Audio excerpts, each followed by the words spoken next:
नमस्कार, मी किरण आणि आपण पाहताय Mumbai reporter news. Mumbai reporter news मध्ये आपलं सर्वांचं स्वागत. पाहुयात बातमी सविस्तरपणे. ज्या गोष्टीची लाज वाटायला हवी त्यावर माच करणारा ठाकरे गट आज बीएमसीच्या एफडीवर फुशारक्या मारतोय. 2014 पासून एफडीची रक्कम कशी आणि किती वाढली हे एकदा सांगूनच टाका. पण तुम्ही सांगणार तरी कसे? सांगितलं तर तोंड घशी पडाल ना. प्रश्न एफडीचा नाही, प्रश्न विकासाचा आहे. आज 70,000 कोटी एफडी मध्ये पडून होते, पण मुंबईकर फुटके रस्ते, जुना ड्रेनेज आणि अपुऱ्या आरोग्य व्यवस्थेशी झुंजत होते.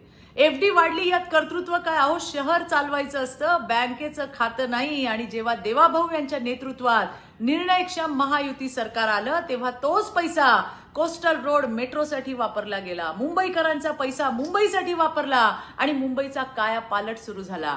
म्हणूनच आज मुंबईकरांना स्पष्ट कळलंय, ठाकरे कुटुंबासाठी बीएमसी ही तिजोरी होती, मुंबईकरांसाठीचा विकास नव्हता. धन्यवाद. जय हिंद, जय महाराष्ट्र. ताज्या घडामोडींसाठी आणि ताज्या बातम्यांसाठी आजच आमच्या मुंबई रिपोर्टर न्यूज चॅनलला लाईक करा, सबस्क्राईब करा आणि बेल आयकॉन प्रेस करा आणि पाहत रहा मुंबई रिपोर्टर न्यूज.